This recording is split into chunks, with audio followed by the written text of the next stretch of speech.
जय हिंद साथियों, दीपांजलि अकेडमी में आपका स्वागत है। दोस्तों आज हम साइंस के महत्वपूर्ण प्रश्न बताएंगे। देखिए दोस्तों, पहला है बैटरी में किसका प्रयोग किया जाता है। तो दोस्तों ध्यान रखना, बैटरी में ये सल्फ्यूरिक अम्ल का प्रयोग किया जाता है, H2SO4 का ध्यान रखिएगा।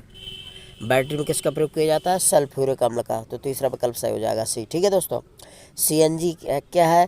तो ये कंप्रेस्ड नेचुरल गैस होती है। CNG का पूरा नाम क्या था? CNG का पूरा नाम होता है कंप्रेस्ड नेचुरल गैस। ठीक है दोस्तों, ये प्रदूषण रहित होती है।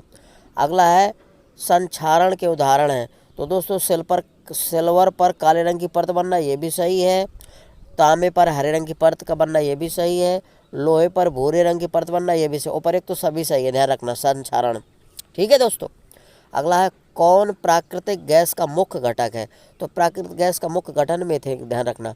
प्राकृतिक गैस कौन होती है? मीथेन होती है। दोस्तों मीथेन को बायोगैस भी कहते हैं और इसे मार्स गैस भी कहते हैं। ठीक है दोस्तों, ये गोबर में पाई जाती है और दलदल कीचड़ में भी पाई जाती है, ध्यान रखिएगा। ठीक है दोस्तों, तो प्राकृतिक गैस का मुख्य घटक क्या है? मीथेन।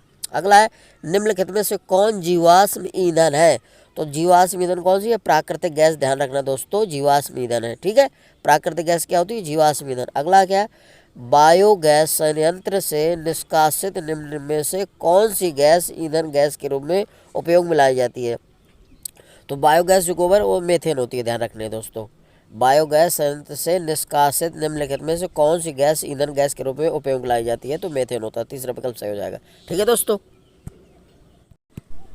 अगला साथियों कह रहा है निम्नलिखित जीवाश्म ईंधनों में से कौन स्वच्छतम ईंधन है, यानी जिससे प्रदूषण नहीं होता, प्रदूषण रहित। तो दोस्तों प्राकृतिक गैस होती है जो स्वच्छता ईंधन है, इससे प्रदूषण नहीं फैलता, ध्यान रखिए। कोयला से फैलता है, पेट्रोल से फैलता है और डीजल से, लेकिन प्राकृतिक गैस है जो स्वच्छता ईंधन है और हाइड्रोजन होता है, ध्यान रखना। अगला है निम्नलिखित युक्तियों में से किसको मोटर गाड़ी के इंजन को ठंडा करने के लिए प्रयोग में लाया जाता है? तो दोस्तों मोटर गाड़ियों में रेडिएटर लगा होता है, यानी विकल्प से ऐसे हो जाए जो इंजन को ठंडा रखता है। रेडिएटर का काम होता है इंजन को ठंडा रखना। जब कभी गर्म हो जाता है, ज़्यादा हीट खा जाता है, तो उसमें पानी डाला जाता है रेडिएटर में, तो वो ठंडा कर देता है। ठीक है दोस्तों, अगला ऊष्मीय आयनन सिद्धांत एक महत्वपूर्ण देन किसकी? M.N. साय की, ध्यान रखना। जो ऊष्मीय आयनन सिद्धांत एक महत्वपूर्ण देन किसका? M.N. साय की। अगला है सिगरेट लाइटर में निम्नलिखित में से कौन सी गैस प्रयुक्त की जाती है? तो दोस्तों सिगरेट लाइटर जो से बीड़ी सिगरेट जलाते हैं या गैस जलाते हैं, तो उसमें ब्यूटेन का मिश्रण होता है, ध्यान रखना, यानी ब्यूटेन भरी होती है। सिगरेट लाइटर में निम्नलिखित से कौन सी गैस प्रयुक्त होती है? ब्यूटेन। अगला है स्वर्णकारों द्वारा प्रयोग में आने वाला एक्कोरेजिया, जिसको अम्लराज भी बोला जाता है दोस्तों, तो ये कह रहा है निम्नलिखित को मिलाकर बनाया जाता है। तो एक्कोरेजिया के अम्लराज किससे बनाया जाता है? तो नाइट्रिक अम्ल और हाइड्रोक्लोरिक अम्ल से मिलाया जाता है। 3 भाग HCl और 1 भाग नाइट्रिक अम्ल से मिलकर बनता है। तो एक्कोरेजिया अम्लराज किससे बनता है? नाइट्रिक अम्ल और हाइड्रोक्लोरिक अम्ल से, ध्यान रखना। ठीक है, बी विकल्प सही हो जाएगा। ठीक है दोस्तों,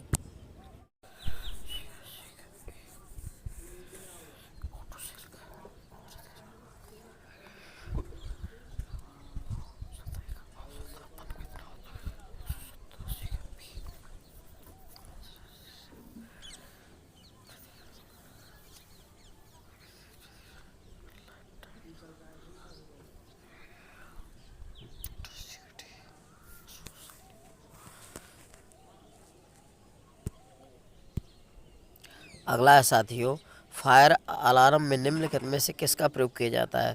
तो फायर अलार्म में ध्यान रखना फोटो सेल का प्रयोग किया जाता है। फायर अलार्म में किसका प्रयोग किया जाता है? तो फोटो सेल का।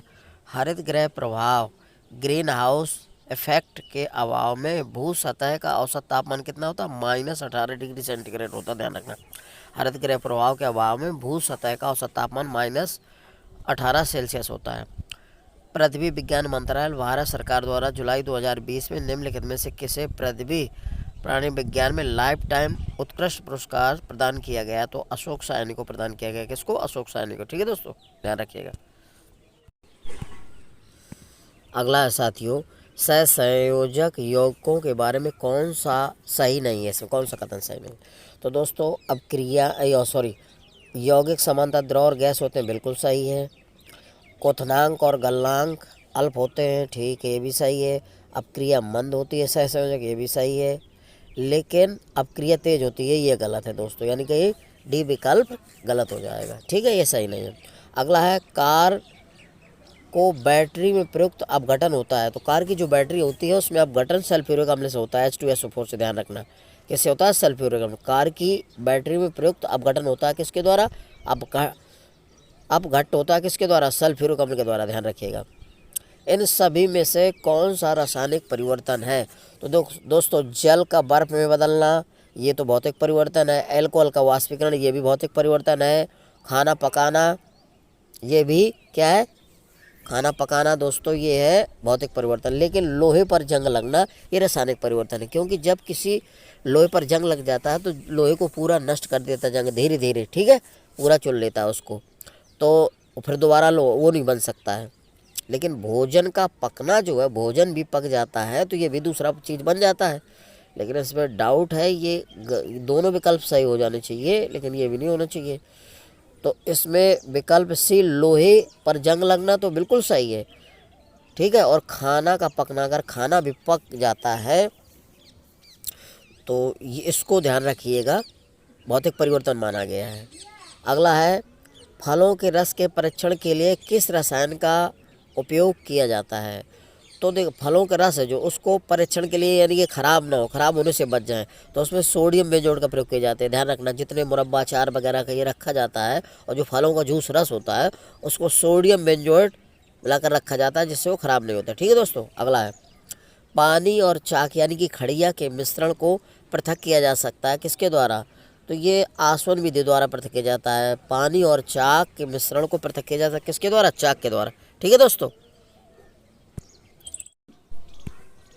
अगला है साथियों, निम्नलिखित में से किस नमक का जलीय विलयन लाल लेटमस को नीला कर देता है? किस नमक का जलीय विलयन लाल लेटमस को नीला कर देता है? तो दोस्तों, sodium carbonate, Na2CO3 sodium carbonate होता है, उस नमक का जलीय विलयन लाल लेटमस को क्या कर देता है? नीला कर देता है, सोडियम कार्बोनेट। ध्यान रखना, सोडियम कार्बोनेट सूत्र होता है Na2CO3।